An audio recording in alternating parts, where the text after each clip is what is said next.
All you're thinking about is yourself. I'm happy if I can take care of my family. You're a selfish bastard. The issue is not economic. You're either doing better or you're not. Actually, you're not growing. In fact, you're growing more. And I didn't like it first. There was a time years ago where this was a new idea. Why do we want a piece of paper? Gary Vee, you're not going to buy the new jets for that money. Money is useless. It's trash. You're not paying attention right now.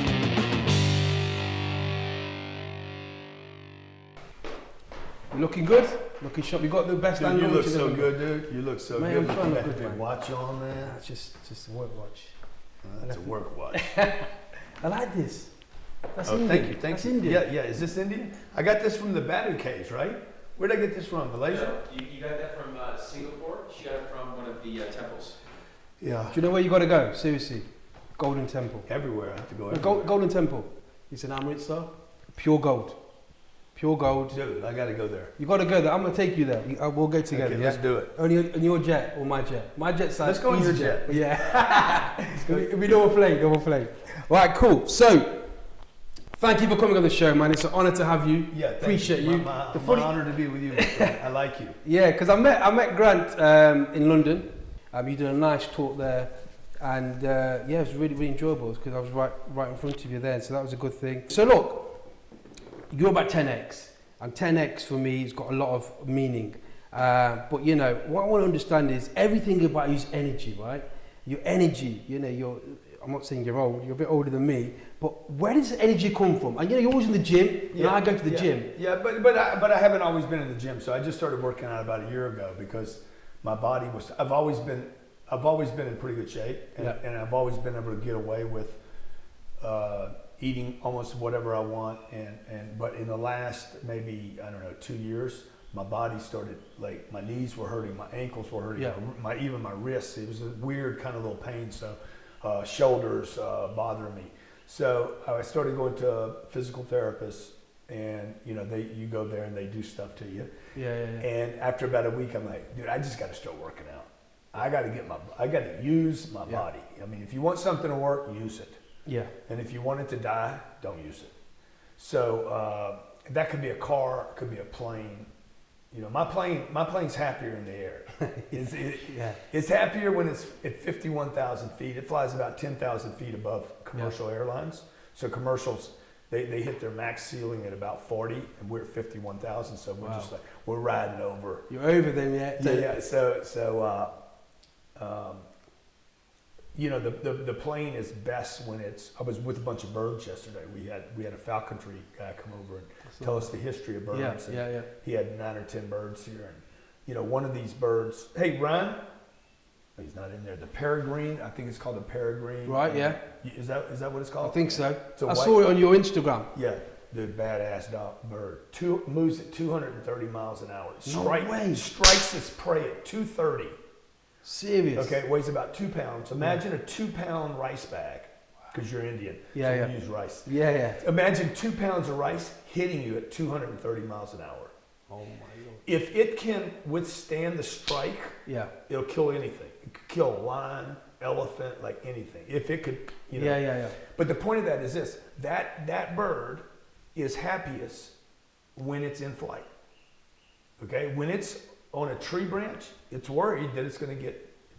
So you're asking me about the energy, dude. I'm a machine. I'm a moving machine, and I mean the physical part is one thing, but it's what's running the machine. Yeah.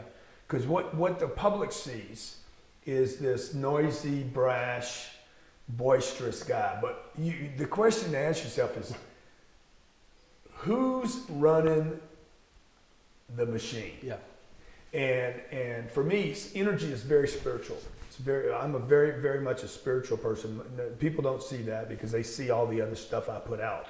But, you know, if you asked a bigger question, you know, hey, what is that guy like, you know, to be me, you'd have to be spiritual to be me because there's so much disagreement with who I present to the public. Yeah. Because I got a big mouth. I've always had a big mouth, and I like speaking my truth, and I don't mind being wrong either. Yeah. And I've been wrong a lot, so I don't mind looking back and saying, you know what, that was dumb. I said that, and I've been dumb a bunch in my life. So, but I'm comfortable with being wrong. Yeah. And change, and willing to change my mind and go do something that gets me more on the path that I want to be on. And look, we all make mistakes. That's just part of life, isn't it? So you talk about spirituality. I think but the mistake thing. I think most people don't make enough mistakes. You're talked out of it. You're talked out of doing stuff. So I don't want to spend time.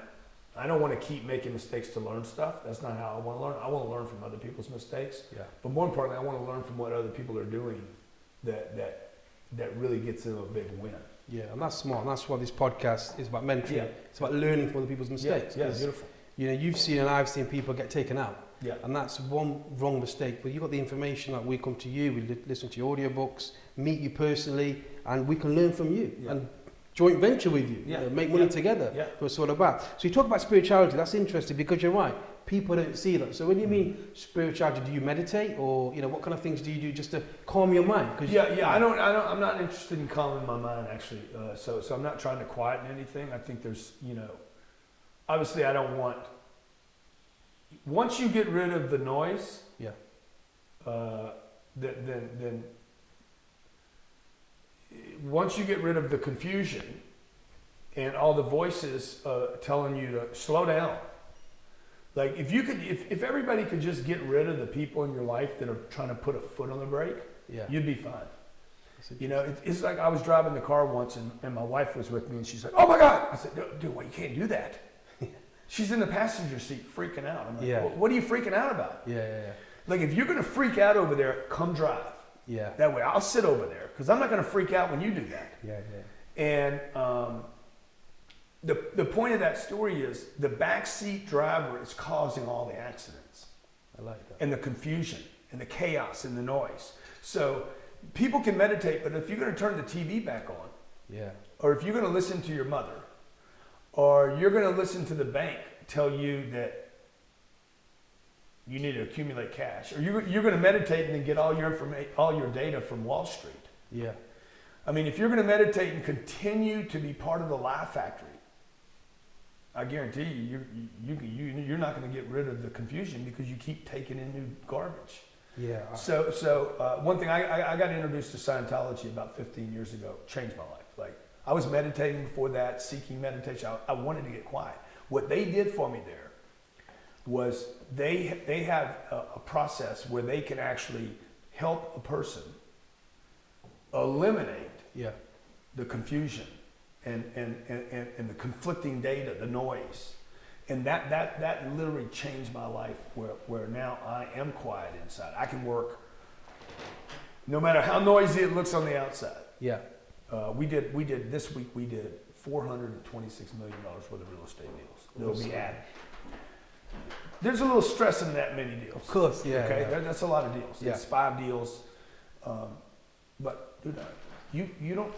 I don't appear to be stressed out while I'm in those deals. And it's not because I'm some special human. It's because I've gotten rid of, thanks to the technology they have there at the church, I've gotten rid of the conflict. The backseat drivers, the other voices, the contradictions.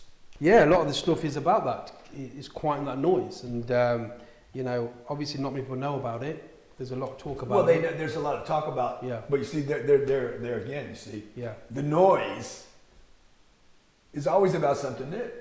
It's like, oh no, that can't be good. What do they say about cryptocurrency? It can't be good. It's got to be terrible. All right, okay. Well, you got any money on me? Of course. Yeah. There was a time years ago where this was a new idea.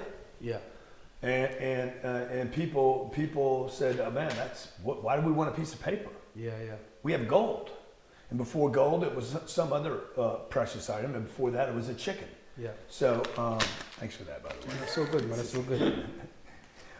So you see, all new ideas. The automobile was resisted. Airplanes were resisted. So Man has been wrong about some of the best things that's ever happened, and that includes all this fake news, the tabloids about new ideas like technology that can actually relieve a person of their problems. Yeah, and I think, look, anything that makes you better is good. Yeah. Whether it's religion, whether it's meditation, but you got to be going in the right direction. If it works. If it works. I did a podcast on Facebook, Friends. You know, Friends? People talk about growing their social media. You can have 5,000 friends. Yeah. And then a lot of conversation was, I don't want to post there because someone might say something, someone something else. So I did a podcast and look, I eliminated 3,000 so-called friends from school, from people I knew were going to be negative. Now, I've got up to 7,000 just on Facebook Friends, the free platform.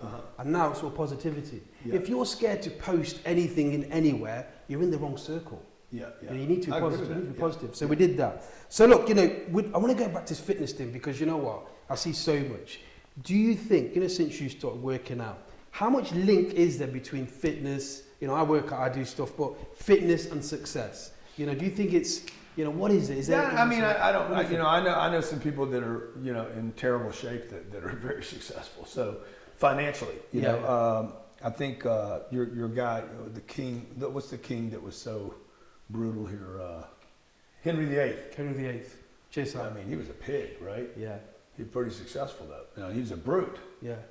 But all I'm saying is I don't know if there's a connection between the two. I know that there's a connection with the individual when he goes to sleep at night and he's 200 pounds overweight or 50 or 60 pounds overweight, or when I've been even 15 pounds overweight. When I lay down at night or when my knees start hurting, that's a problem.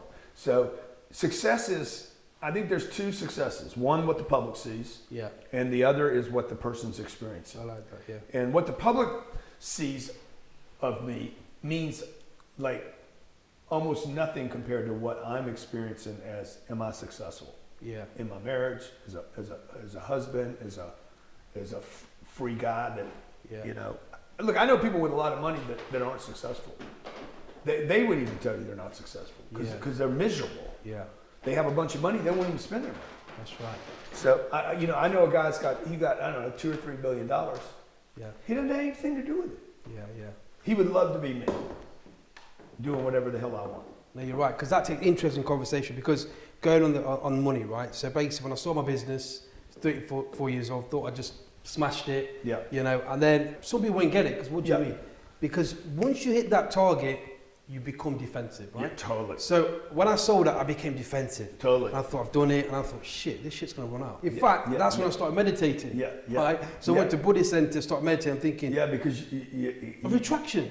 Right? So it's an example, right, on a basketball field or a football match, right? What happens? The team who scores a goal, they start defending, what happens? The other team scores straight away. Or a boxer like Andrew Joshua. What happened? He knocked the guy down and he started it and the other guy smacked him back up. The guy who got up. I really got that. So I don't know if you want to explain what you meant by that. So look, you know, there was this book written called The Millionaire Next Door. It was a big sensation too. A lot of people read this book. It was a super big hit book. Okay, and when I read the book, I was like, I got something different from it than what other people got from it. Other people were like, okay, I'm not going to coffee shops anymore. Okay, I'm not going to buy a brand new car anymore. What I got was, I don't want to be the millionaire next door. That's what I got from the book. So it's all about your viewpoint, right? When I finished reading the book, I was like, okay, I don't want to be a millionaire, and I'm definitely not going to take advice from a millionaire, because when you get $1 million, if you came up the way you and I did, you had nothing. I give you $1 million, and you're going to think, dude, oh my God, I got $1 million. Your mom's going to kiss you. I always knew you could make it, right? And then you're going to wake up the next morning and say, dude, I don't want to lose this money. You go into conservation, into defense. You start playing defense. I was with Mike Tyson. I did Mike Tyson's podcast, the boxer, right? Well, in 19 years old, Mike was the champion of the world. When Mike got in the ring, man, when he was at his perfection, he didn't hit you once. He hit you and he kept hitting you until you went down. There was attack until you couldn't get up. Until you're like, you're just gonna, even if the body can get up, you're like, I don't want to get up now because I can't win this. And that is the way people should be attacking life, right? When Mike started getting data, I even told him this. I said, dude, when you went to the therapist, when you started therapy, is when you started having problems. Grant, you're right, Grant. Grant, you're right. When you stopped seeing the therapist, you got better. Because the therapist puts you on defense. What are you doing? You start going on defense. You start looking at where you made your mistakes, as opposed to saying, hey, dude, what worked? Let's repeat it. Yeah. Let's don't do destructive stuff. Yeah. Let's get rid of whatever's driving the destructive behavior, right? But with money, man, with money, what you want to do is you want to double down. Yeah. This is why the casinos never, get broke, because nobody bets enough in the casinos. Yeah. If all the whales showed up Yeah. in Macau, Yeah. or in right here in London, or in Vegas, and all the whales showed up at one weekend and said, hey, we're going to break the bank and we're going to all push in hard, they could take down a casino. Yeah. But because all the little guys go to the bank, they lose 5, they lose 5, they lose 5, they win 15, they say, I'm out of here. Yeah. Okay, if they break even, they think they had a big night. Yeah.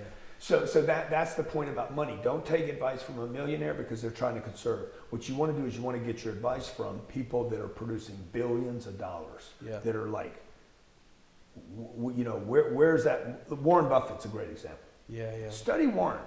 Don't listen to what Warren says. Watch what Warren buys. Yeah. And see the similarities with his investments. And if you don't get confused by Warren being a stock investor. He's not a stock investor. Okay, he doesn't buy stocks. He buys companies. Yeah. Takes big positions in companies.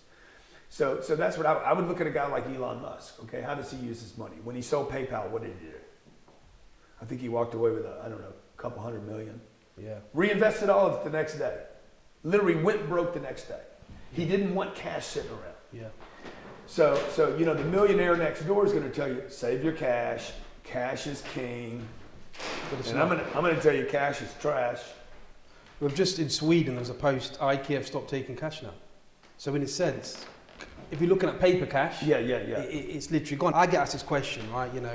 Why do you keep driving? Why do you keep driving? Because I'm looking at people like you, thinking, wow. Because that day you inspired me when we met, and that's the thing that's got me going. And I got that quote, because when you do get to $1 million, and a lot of people will get to $1 million, it's just like, defensive. I don't want you guys to do that. Like I went through a phase. Yeah. You can suck into depression with that because you think you've got the golden nugget, but you haven't. Totally. The thing that I bet you I've had 80 calls from guys that made $1 million who said, man, dude, as soon as I got the money, I didn't feel good. Yeah. I was in depression. Yeah, that's right. And the reason why, and I think the reason why people drop their financial goals is because the goals aren't big enough. Yeah. If you make another 20 pounds or another 200 pounds or another 2,000 pounds, it doesn't change your life. The goals are too small to start with. Yeah. But if you go from $1 million to 100 million, all of a sudden everything changes. You go from 100 million to $1 billion, it changes again. Yeah. It's like you go from $1 billion to a $10 billion company. Yeah. You're like, okay, wait a minute. Now this is getting really serious. You're right. Where's the next goal? Yeah. Social media wasn't as big as it is now. So Yeah. when people say things about people sharing information, unless people like Grant are doing that, where do we get it from? Mm-hmm. So that's why it's really important. So, when you get there... it's important that whoever if you're a money motivated person, and I know a lot of people aren't, right? A lot of people they've just given up on it. But why do they give up on it? Because they've given up on it, so it doesn't even matter because this entire conversation is going to agitate them. So they're like, I don't want to talk. They probably already tuned out. They tuned out already. I mean, I didn't even get them in time. Yeah. I should have told them that they were going to tune out as soon as I started talking about this. But, and then we could have kept them. Yeah. But if you haven't given up on the money thing, then you need to you just need to do some math. And you need to understand most of the people that you're listening to on social media have given up on the money game. Yeah. I know guys that have $5 million that have given up. Now, the trip we're on our 31st day. If you got $5 million in a bank account, you cannot do the trip I just did. Yeah. Okay? You can't do the trip. You don't have enough money to do the trip, man. Yeah. This is what the guy with $5 million. He made $5 million and quit. Yeah. Dude, he was just getting rolling. Yeah. He's like, I don't need any more. Or his wife said, we don't need any more. We're good. Let's just enjoy life.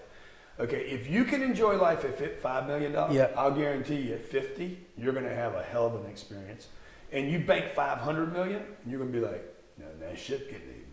It's getting real interesting. Not just for yourself either, because if you got $5 million, you can't only take so many people with you. That's right. I'm dragging people from all over the world with me, man. They're having experiences. My daughters are having experiences. The nanny who's doing the homeschooling, she's like, oh my God, this is the best 30 days of my life. So when you get big enough, man, you can feed other families. But here's the thing on that also, which again, the conversation I want to bring, you can help more people. You can help more people, period. You said something which was quite interesting. A guy that makes $5 million is a selfish individual. Yeah. You're selfish. You're only thinking about yourself, your kids' schools, your kids' bedrooms, their clothes. All you're thinking about is your experiences. The guy that goes to 500 million or 5 billion, he's definitely not a selfish person. Yeah. If he was, he'd have stopped at 50 million. Well, you look at Bill Gates, right? Yeah. What he's changed in the world. But not only that, Totally. When you mention something to me about, you know, when people give 10, 20 quid out of guilt. Now, I know you give hundreds of thousands, and you mentioned something which changed my mindset around charity, which now what I want to do, I want to work hard, I want to get loads of money and leave a legacy behind. And that's my goal now. It wasn't like I want to give 2,000, 3,000 there. I'm thinking I want to make 100,000, maybe in India, maybe in the UK, that after I've gone, it's still helping people. And you've got to work hard to do that. You've got to have money to do that. So when people say, like you said, they've given up, you've given up, you're selfish in a sense. And I know some people might think, oh, you know. No, you're selfish. Help more people. All you're thinking about is yourself. You're like, oh, listen to this. I'm happy if I can take care of my family.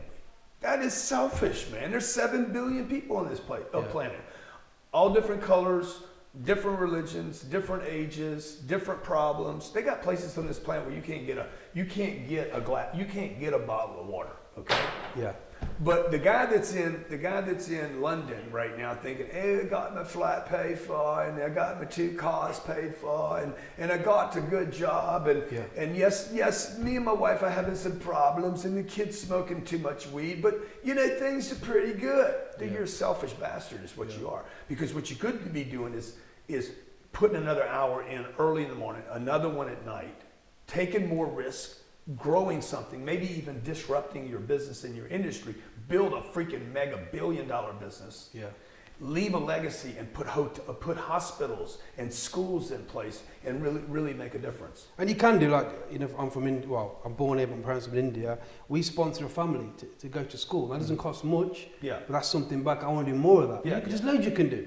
And totally. You're right, I think 100%. And there's ways to help people without giving money, but you can only give so much of yourself. I can only give so many hugs personally. Money allows you to start multiplying the hugging capacity. Yeah, cool.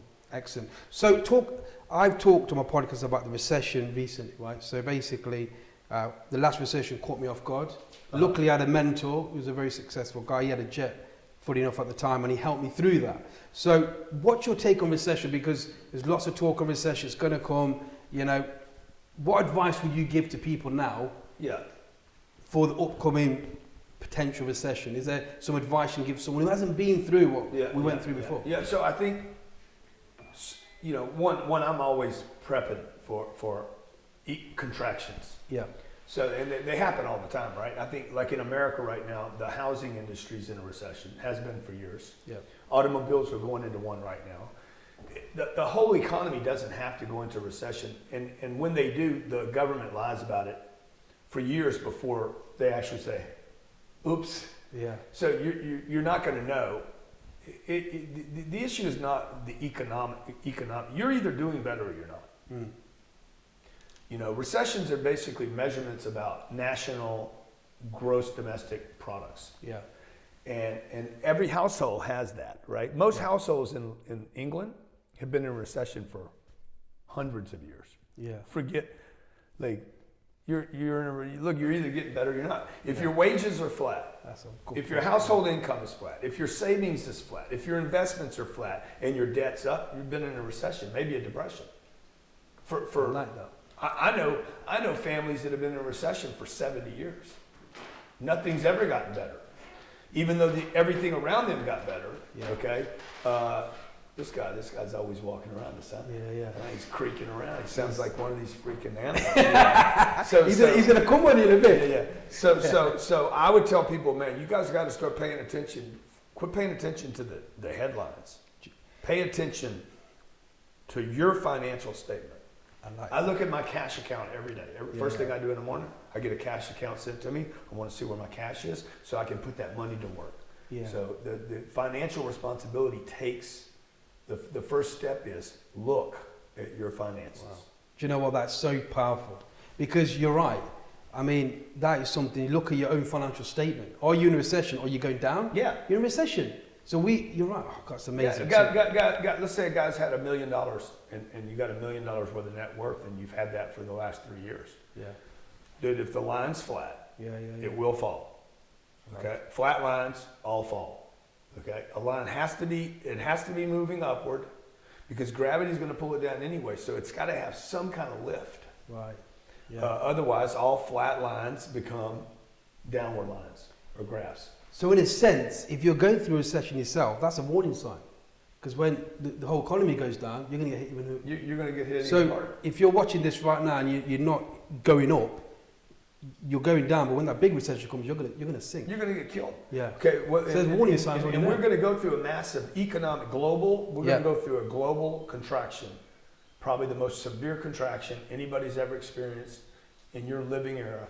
Because of job disruption, we're already seeing signs. If you remember the company Blockbuster, well, they're not around anymore. That's right. And you're going to see this happen in a lot of different spaces. Where you look back at Blockbuster today, and everybody's like, "I can't believe they didn't pay attention." You're not paying attention right now. It's going to happen to your job. You're going to have restaurants that are not going to have waiters. The McDonald's and the Starbucks. You're not going to walk in there and talk to people. You're going to walk in there, machines are going to make your goodies. That's going to disrupt a lot of jobs. Yeah. You're going to have automation of automobiles. Will definitely happen. So these are all going to disrupt jobs. So if you guys think that the job you have right now is secure, you're wrong. Greatness will be rewarded. Average will be punished. Yeah, and I know because in 2009, you know, New Look, the fashion brand.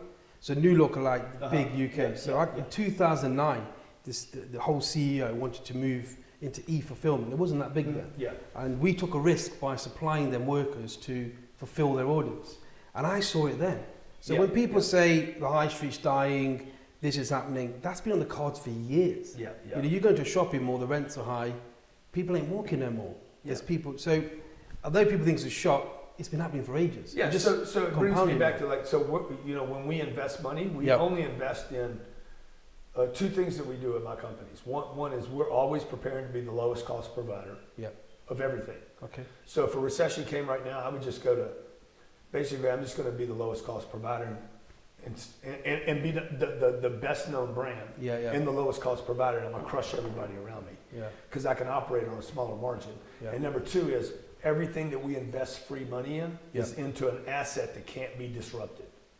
Cannot be disrupted by real any estate, kind right? of Property, exactly. because people got to live somewhere. They got to live somewhere. They've got to eat. So that's interesting. So these questions are going up and down because I've got so much stuff. But talk about family life, because there's a bit Talk of about what? Family life. Family life. Sorry. Yeah.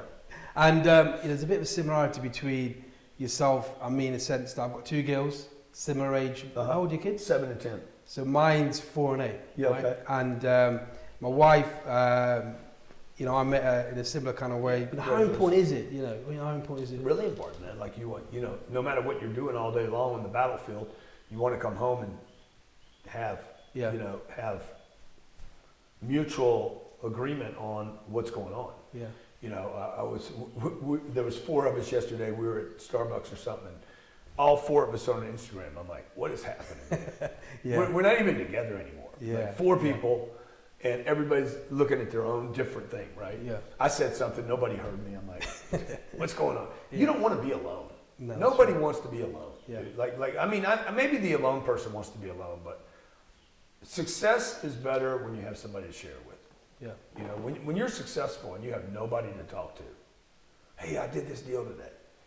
Or you have, or worse, I don't know if this is worse or not, but it's similar, is you don't have anybody to tell. Yeah. Or you tell them and they're like, we don't need all that. That's another form of just isolation. Yeah. So, you know, I want to have a team, man. I want to have a team that's excited about what we're doing and what we're accomplishing. So, man, having family and having people that want to be on the same, and it's challenging too. Yeah, it is. Having other people is challenging. Grant Cardone, Gary Vee, Patrick Bet-David, and a few others in the UK. I'm constantly consuming on YouTube. Like even the three names you mentioned. There's the three of us are in conflict all the time with what we believe and what we teach. So it's confusing for people. Like I say something, he says something, he says something. I'm like, oh, which one do I do? You know what you do? You don't do any of them. Yeah. And that's what happens to people. They end up in conflict with data. People should study fewer people. Yeah. You know, when you walk in this house, there's all these books. There's thousands of books in this house. It's tempting to want to read them all. That's right. But if you do, you won't do anything. Yeah. It's better to take one author and study that one person.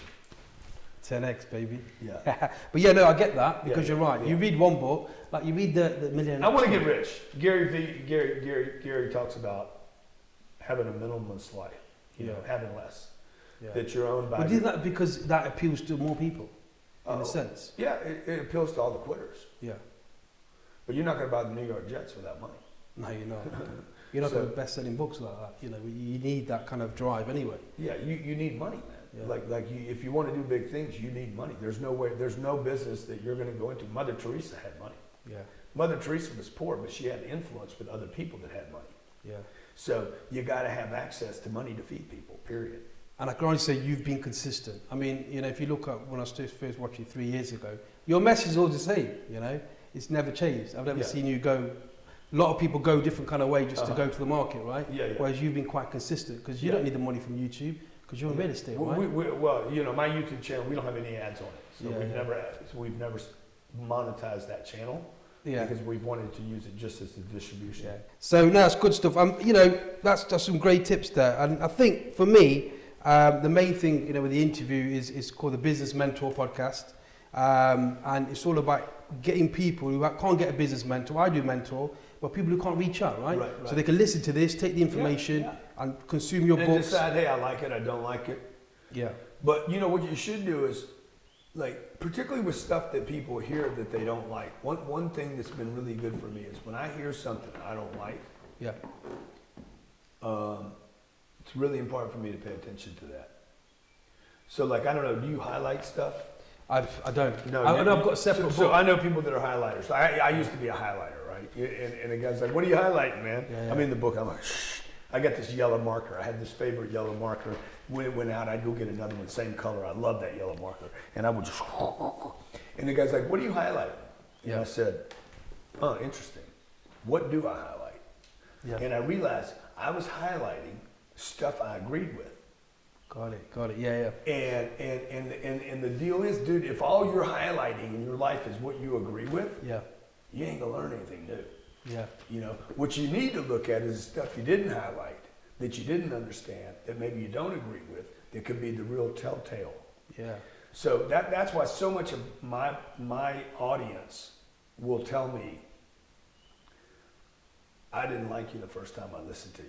That's true. I didn't like you the second time.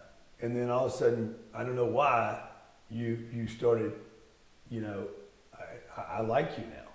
And it's because the message hits really hard. I'm not the hard guy in the message. It's the message that, and I probably don't deliver it well, but it's the content, you know, like money. Dude, money is useless.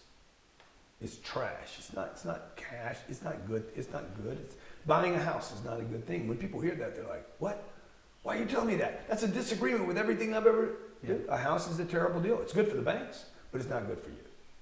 So when you hear that and you're like, I don't agree with that guy, that's what you should be looking into. Yeah. Not the stuff I say that you agree with.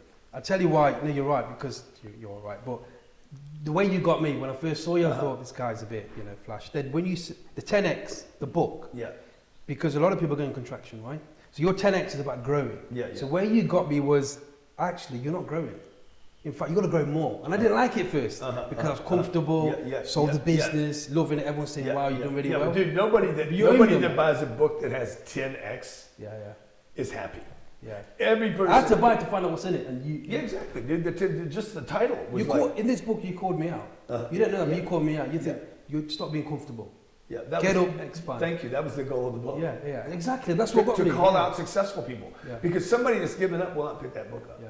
The only people to pick that book up are people that are not happy. Yeah. And today we've come and we're going to do a 7-hour trip, right? Oh, wow. You drove 7 hours? Well, it's 3 hours from Derby to here. It's 3 hours unbelievable, back. guys. And we're here. 7 hours, Ryan. They came 7 hours to do this interview. There and back, man. We're committed, but on the way, guess what we're doing? Yeah. We're strategizing. You were listening to my podcast, weren't you, Sam? Was it good? Yeah, loads of content. Yeah. So what I'm saying is that 3 hours is clarity for me. Yeah. I'm thinking myself. I'm thinking Yeah. what I'm going to ask you questions, Yeah. and it's really important to do that. But yeah, that is about the book. It's not about. It's about calling out people who want a comfortable life. Yeah. By the way, amazing booklet, The Millionaire. Ryan, you got the Millionaire booklet here, Ryan? Go grab it at the front door. So- will you? I'm so- going to give you some of those to give away. So basically, in fact, I ordered some books. I didn't come in time. But basically, with this book, the way I read it was, I do differently. So you know when you mark it down, what I do, I've got a journal. I write it. Oh, got it. Because it's I like going that. twice. I like that. And then that book now, I can summarize this in about maybe less pages because Yeah. I've got the stuff I want to do. Yeah. So you can also do that as well. And then I don't ruin the book either. Yeah. So they're the kind of things. But yeah, definitely, that is the Let me 10X. ruin the book. You got a pen on you? Go for I'll ruin pen. the book. Who's got a pen? You did that with 20 pence at when we last met. Yeah. You signed it. That's just my notes, man. Got some quick Thank fire questions.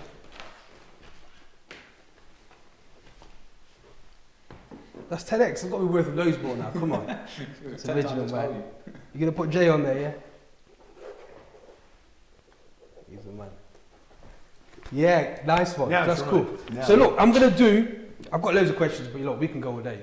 Business to business. I find when I talk to business people, and I've done a business myself, I can go anywhere. And I like that. When you interview people just on their journey, it's like they just want this, but I want to share my experiences with you. So we can go, but I know time is the essence. So I've got some quick fire questions, right? Okay. These are just a bit of fun. Okay, good. So, right. Yes or no? I say yes or no. What? One or the other. Okay, right. good. Rolls Royce or Black. Red. Rolls Royce or Bugatti. A Rolls Royce or a Bugatti? So if I could pull two cars up there, you got to select one. I might take that Bugatti. Bugatti, yeah? Yeah. Why? Just because if you're giving it away, I mean, it's probably something I would never buy. Yeah. So I'm like, yeah, I'll take the Bugatti. Why will you not buy it? Because it's a family car or just he's not? Yeah, I'm just not, I don't collect cars, so Okay, cool. I collect real estate that pays me.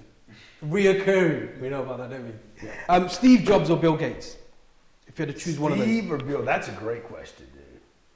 Probably Bill. Bill Gates. Bill, definitely Bill. Any reason why? Because Bill, first of all, Bill Gates, both of those guys were animals. Yeah. And they're like, if you go back and study the young Bill Gates and Steve Jobs, these guys were Henry VIII guys. Yeah. Like they're killed. Henry woke up in the morning and went hunting. And before he went to sleep at night, he went hunting again. And in between the day, he'd kill a wife. So, if you held a party for Henry VIII and the party was no good, the next day you would be executed. These guys, Steve Jobs and Bill Gates, were vicious competitors. Yeah. And Bill has just done such an unbelievable job at, Yeah, you can't. That's cool. Crazy, So crazy. here's one for you. This is a bit. Boris Johnson or Jeremy Corbyn for Prime Minister? I don't know either one of these people, man, but I'll go with, So Boris is the one that looks a bit like Trump. I'll go with Jeremy. You sure? Yeah, He's not good for real estate. or whatever. Oh, we're going for Jeremy, but I'm going to talk to Grant after. And Yeah, tell I don't you know this. either one of these. I don't know either one of these I'll jokes. change his mind. I don't know either one of these jokes, but I guarantee you both of them are puppets to somebody Yeah. else. So you think someone else calls the shots, obviously? Oh, no doubt. What about America, like Trump? No doubt. So why is the American economy doing well now? What is it? Is the American economy doing well? That's Fake the question. news, isn't it? That's the question. Yeah, that's true. Assets are inflated because the cost of money is so cheap. Yeah. Money's worth nothing. Cool. We're going to go through a disruption. All you crypto people are going to love this. Yeah. We're not going to have cash. Like it's going to be. We're going to get rid of money. It's just not going to happen the way the Fed. All that's going to get disrupted. Yeah, definitely. It's coming. You can tell it's coming. It's happening, dude. Do you It's happening right now. It ain't coming. Do you think crypto with Bitcoin will come back? The people I invested? think crypto is a real thing. Not Bitcoin or? I think there's going to be a lot of cryptos. Grant Cardone's going to have a coin. Yep. There That'd won't be be a good. coin. That'd be good. That'd be good. So, okay, my wife's question. So you've been around a lot of countries, right? I know you want to go India. So far, what's been your best country and why? And you know the weather's here great. Dude, we've been. I mean, this has been fantastic because where we came from was dry and sunny. Yeah. So I'm like, yeah, bring on the fog. Yeah. We've been to Rome, Bucharest, Dubai, Singapore, Malaysia, Maldives, Mykonos. Yeah. A bunch of M's in there. Yeah. I will definitely go back to Greece a bunch of times. I'm gonna go back. I'll go Great visit people, every great island in people. Greece. Huh? Great people. Well, yeah, they're good. Halkidiki is a good place in Greece, by the way. Where? Halkidiki. It's like you're not so far. There's a monastery that no one can go. Oh, wow. There's a part of the monastery. But sorry, yeah, go on. Yeah, so we were, we were in the Batu caves up in Malaysia. That was phenomenal. We were in Thailand. I forgot Thailand. That was unbelievable. Great place. Dude, I mean, every place. I mean, the thing that I learned on this trip that I was telling my guys this morning, I said, I didn't know. I'm 61 years old. I've never had this experience, and this is maybe what we end on. But it probably the most valuable experience I've had in my life was understanding. We were leaving Thailand. Yeah. The place was so amazing. Yeah. My kids were like, we don't want to leave. We don't want to leave. Yeah, we don't want to leave. And we were all like, God, I don't know if I want to leave either. Yeah. The second we landed in the Maldives, we forgot where we were. Yeah. We forgot that we had come from this place that we couldn't imagine it getting better. Every place has been better. Yeah. When we landed in London, I forgot that I was in Mykonos. No way. Because now we're in the countryside. You want to meet me, obviously. Yeah, You're exactly. Dave's That's coming part in. of it, Come right? on, man. But the point of that story is, look, you need something in front of you that's so exciting that you forget where you've been. Expansion. Expanding your mind, in Exactly. a sense, seeing your horizon. So look, I want to thank you. Brother, Obviously, we know where you are, Grant. We're going to put other things in. It's been a pleasure, to meet you, and you inspiring loads of people, man. Yeah, so we're going to share this on our podcast, links. What an honor to get a All book my friends in India, I'm coming for you, all right? Uncle G is coming for We're the going to do Indian it. We're going to people. go India. We've said it now. It's accountability. We're going to sort it out in I'm India. dressing, I'm going to wear the dress. Mate, we'll get the turban and everything. The whole deal. We're going to do it, man. I'm coming. Get the sword, everything. I'm definitely bringing Yeah, the sword. 100%. I'm going to get you one. Cool. Thank you. That's a wrap. By the way, one quick one. So, England, the home of football. So, I got your little thing. Gotta have that. So, this is the Champions League football, yeah? So, that's the football for Champions League. Beautiful, man. Beautiful. We've had a kick-up, aren't we? We need this, right? Yeah, because I saw your greenery. Yeah. And I thought, you know what, we'll have a kick-up, but obviously the weather's not so good. Kind of nasty. Cool. Thank you. Right. Let's get a photo.